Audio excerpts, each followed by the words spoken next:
DreamWorks dies with the Wild Robot, and it's Illumination's fault. We start in 2016.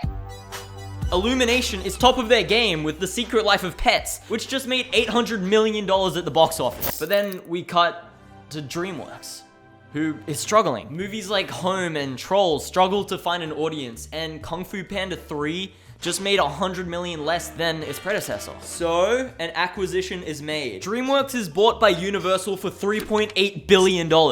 But here's where things start to go sour. As Jeffrey Katzenberg, head of DreamWorks, and who was one of the original founders alongside Steven Spielberg and this other guy, who you probably don't know, but was still accomplished in a lot of things, was kicked out of the company. Or he left or something. That's what he wants to believe, at least. Maybe this was a good thing. Buddy Boy went on to create Quibi. You remember Quibi? The streaming service that you watch vertically? Yeah, no one else does either, don't worry. But anyways, that's beside the point. Jeffrey Katzenberg, creator of DreamWorks Animation, is now gone. And Universal brought on none other than Chris Meledandri, creator and head of Illumination, as advising supervisor and producer of almost every single film. This guy partially created the Minions. We are in threat level red. And if there's one thing you should know about Meledandri, he's a businessman, famous for his cost-cutting and profit-maximizing measures by any means necessary. This is more than proven by his time at Blue Sky and Illumination, which on multiple instances have matched Disney and Pixar's box office on sometimes like half the budget. So, you might think this is pretty good, right? DreamWorks was doing bad, so they brought in someone who was good at their job to help out. But it's not working. It's resulting in basically lower everything. Box office down, reviews down, employee morale is down, and the prestige of this once great company is down. So what the hell's Meledum doing? So what the hell's Meledandri doing to screw up the company so bad? Well, let's start with the slashed budgets. But just before we do that, please subscribe. I want to be the first YouTuber to hit 1 billion subscribers. The ball's in your court now. So, like I said previously, yes, Chris Meledandri is famous for his cost-cutting measures. And that's more than noticeable if you look at his previous work at Blue Sky and Illumination. Like, if we look at the production budget for every single Illumination movie, obviously these movies aren't cheap by any means. They're still tens of millions of dollars a piece. But if you compare that to Pixar or Disney or old DreamWorks, they're a fraction of the cost. Sometimes they do hit 100 million for like super big franchises, but most of the time they hover around 75 million. So when this method was applied to DreamWorks, who were used to spending hundreds of millions of dollars on one movie, the cracks start to show. Like, look at these two scenes from Kung Fu Panda 3 and Kung Fu Panda 4. The third one was released in 2016, which means it was made before the Illumination Universal acquisition was made, and I think it looks better than the fourth one. Am I crazy? I don't know.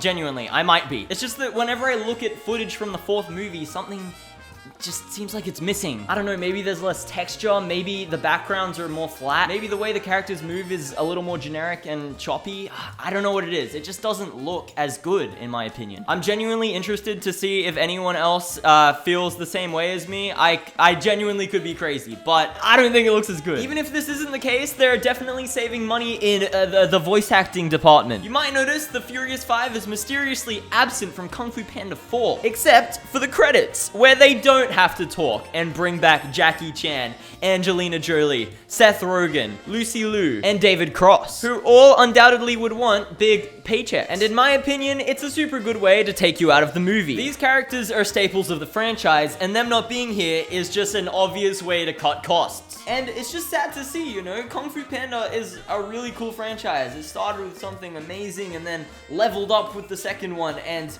tried to level up with the third one. I don't know if it entirely stuck the landing, but it did try. But then the fourth one feels like such a step down because of the budget and the limitations that brings. I also think this is seen with the Croods. Look at this frame, then look at this frame. Everything is so much more just like flat and colorful and overly saturated.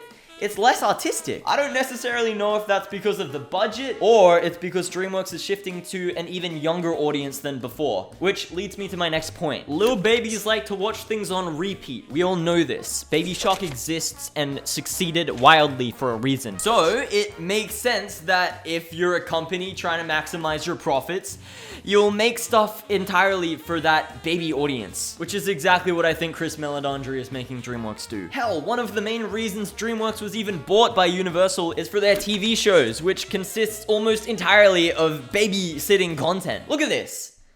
Ah! That's all I have to say. No, sorry, to expand on my last point, I think this move is ruining DreamWorks' image. In my opinion, DreamWorks was always kind of like the edgier older brother to the sweet little Pixar and Disney. The jokes were a little more adult. Sometimes the characters got a little cross. I'm not saying you needed to be mature by any means to watch a DreamWorks movie. It just felt different than everything else. And I think that is because they are aimed at a slightly older audience than most kids' movies. Now we have Boss Baby 2, The Croods: A New Age, Ruby Gillman, Teenage Kraken, and all that garbage on streaming. But speaking of streaming, DreamWorks keeps on making garbage for streaming. Okay, sorry, that's mean. Not all of it's garbage, some of it's garbage. But the stuff that isn't garbage, I think is still ruining the brand. In 2013, before the Universal acquisition, DreamWorks made a partnership with Netflix. The partnership basically was, Netflix pays DreamWorks a lot of money, DreamWorks makes content for Netflix. And this is what led to a bunch of the baby content I was talking about earlier.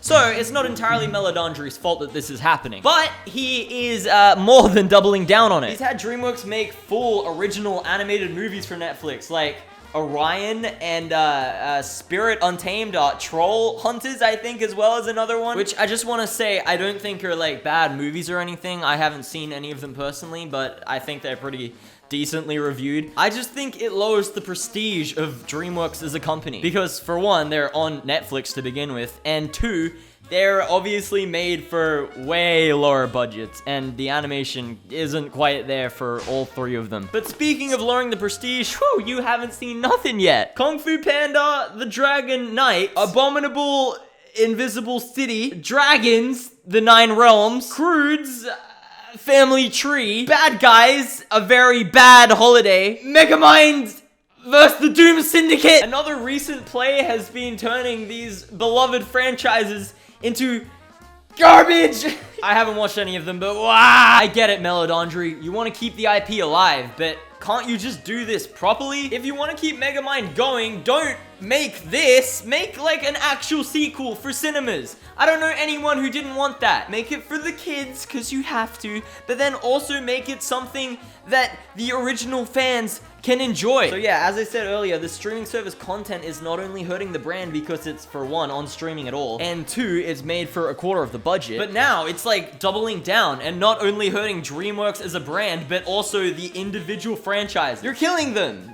The respect for this guy is clearly not present in the room. It left. And this exploitation of existing IPs isn't only seen in streaming, but also at the cinemas, as the rate of original films is reduced by quite a lot. Since the takeover, there's only been 4 original movies made: Teenage Kraken, Bad Guys, Abominable, and The Wild Robot. And technically, Teenage Kraken is the only one that isn't based on a book and is entirely original. And again, just goes to prove that DreamWorks isn't what it used to be, and the only reason Universal bought them was to put their existing stuff in theme parks. Yeah, so the latest thing Meledandri decided to do is export all of the animation out of America, out of DreamWorks campus, and into Canada to be done by Sony Imageworks, which also did Spider-Verse and Mitchell's vs. the Machines. And as a result, the staff at DreamWorks will be reduced by like 40 to 50%. This is being done, again, to cut costs. The Canadian dollar is worth less than America, so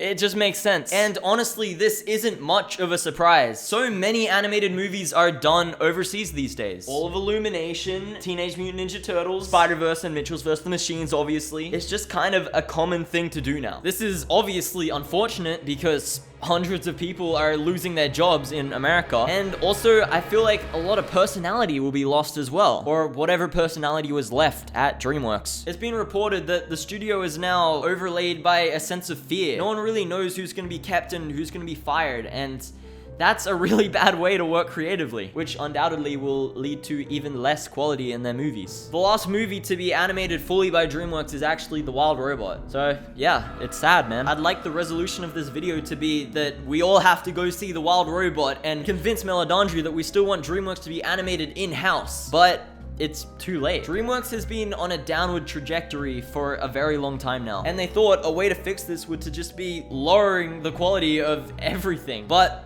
that's only led to worse and worse returns. Kung Fu Panda 4 wasn't able to revive the franchise like they thought it would. Movies like Abominable, Trolls World Tour, The Croods: A New Age, The Boss Baby, Family Business, The Bad Guys, and Ruby Gillman Teenage Kraken all wildly underperformed, more consistently than DreamWorks ever has. And there's a level of hate towards DreamWorks more now than I've ever seen before because of their streaming service efforts. Puss in Boots: The Last Wish was one bright spot, but it really didn't make that much money, actually less than the first one, and it's not enough to save an entire company. And adding on top of that they're not even animating their own movies anymore, it's just like, how low can this company go before it dies completely? One thing you might be wondering after all this is, why? Why didn't it work? This is the same guy behind Illumination, and that company is better than ever. Well, interestingly enough, Chris Meledandri actually answers that himself. In an interview, Meledandri says, Illumination was able to set a high standard in animation filmmaking at lower cost because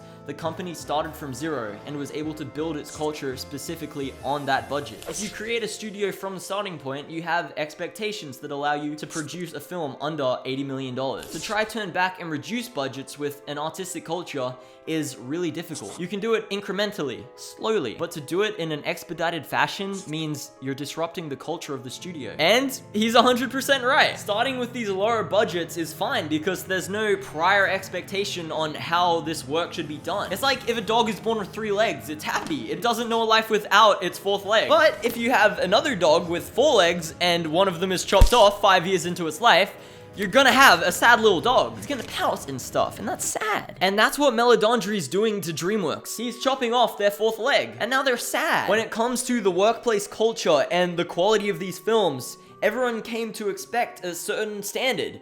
And now it's being changed drastically, forcefully, and it's not working out for anyone. So, what does this mean for the future of DreamWorks? In my opinion, if DreamWorks continues down this path, they will eventually die. Or at most become a streaming service animation company which releases the occasional Shrek movie. Like I said before, I'd love to tell you that we can somehow have some kind of change on this by rallying up and seeing The Wild Robot to show Meledandri that we want DreamWorks movies animated in-house and we want it to go back to the way things were. But I think DreamWorks is just following suit in what is becoming standard for animation. And unfortunately, I don't think the spirit of DreamWorks will survive this drastic shift in culture. Rest in peace, DreamWorks. It was fun while it lasted.